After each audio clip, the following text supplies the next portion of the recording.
Magandang umaga po sa Alexander Lexter Jules. Mabalik para sa inyong update ngayong umaga. Yes mga kaibigan, may entrata ipinahayag na or sinabi na kung sino at kung anong dahilan kung bakit hindi siya tumanggap ng mga projects in 3 years time, 3 years ago. And so yes, Startup Philippines is also saying what a powerful performance ang binahagi at ibinigay ni Maymay sa kanyang mga taga-subaybay. Ayan, ang kanyang listening party group.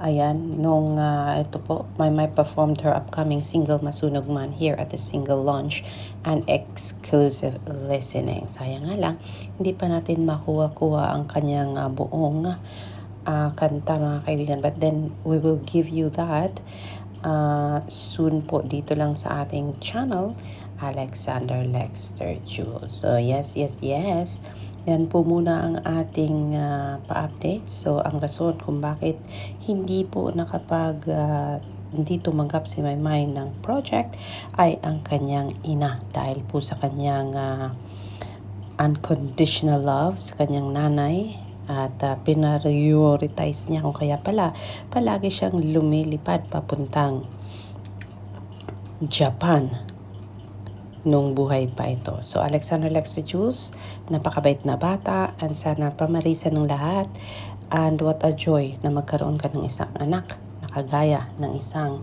Maymay Entrata. Nagagawin ang lahat para lang ma-treasure ang moments habang nasa mundong ibabaw pa po ito at habang iniinda ang kanyang karamdaman. Alexander Lexter Jules, I will see you later for more. Good morning, everybody.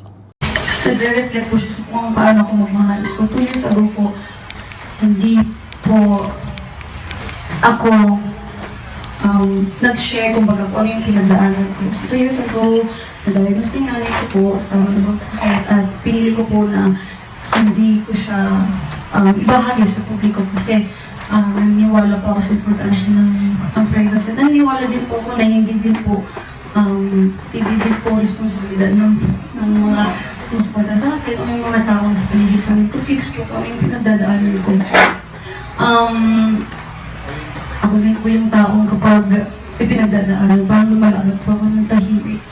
Kumbaga, doon ako umugot ng lakas sa Panginoon, minas Panginoon, pati yung mga binigay niya po mga tao na to comfort me po at yung mga importanteng tao sa buhay ko. So yun po, kumbaga, nagagaling po siya dun sa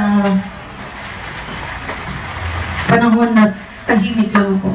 At yung tahimik ako, medyo maingay po yung social media ko. So, may mga taong nagtataka kung nasaan ako, bakit hindi ako tumatanggap po ng proyekto. Pero, yun, take it against them po, kasi hindi naman po nila alam. Hindi po ako masyadong nagtatrabaho po dahil mas pinili ko pong ibuhos yung oras ko sa nanay ko po. At alam ko maintindihan naman nila po eventually. At yun po, pero syempre ay tao tayo. Diba po, hindi naman tayo robot na parang okay lang. Okay lang po. Hindi po maiwasan yung panahon na nasaktan ako. Yes po, nasaktan ako, pero kumbaga, dahil doon sa strength na binibigyan ng Panginoon sa akin, pinili ko pong lumaban. Even po na I'm still hurting po, at yung hurt na yun po, nagsisymbolize po siya ng parang burn ba? Parang nasusunog ako inside po.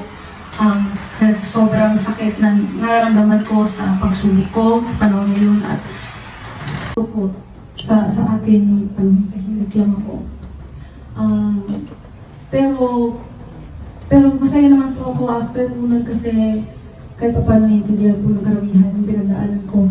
At dahil po sa magitan ng kantang ito, itong kantang Masunog Man po talaga ay gusto ko po ibahagi doon po sa mga taong lumalaban ng tahimik na okay lang po. Na lumalaban tayo ng tahimik. Na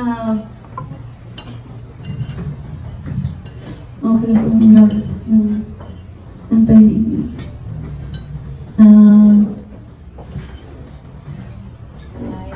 Love you, Mike. Nasana po hindi niyo pagsisihan lahat ng sakripisyong binigay niyo doon sa pagmamahal na binibigay niyo sa mga minamahal niyo. Dahil nagmamahal lang naman kayo. Nagmamahal lang naman tayo nang walang hinihingi kapalit. Yun po. Maraming salamat po. Congrats po sa Star Pop. Thank you po, AMI. Maraming salamat po sa oportunidad na ito na may bahagi ko ulit yung musika na matagal ko na din po na gusto i-share po sa mga sumusuporta po sa atin. Kasi mag-iisang taon, magdadalawang taon na po yata na hindi ako nag-release ng song ng Tagalog. So, parang comeback po ito na mag-release ulit ako ng OPM song. So, yun po. Kayo sumaset. Okay.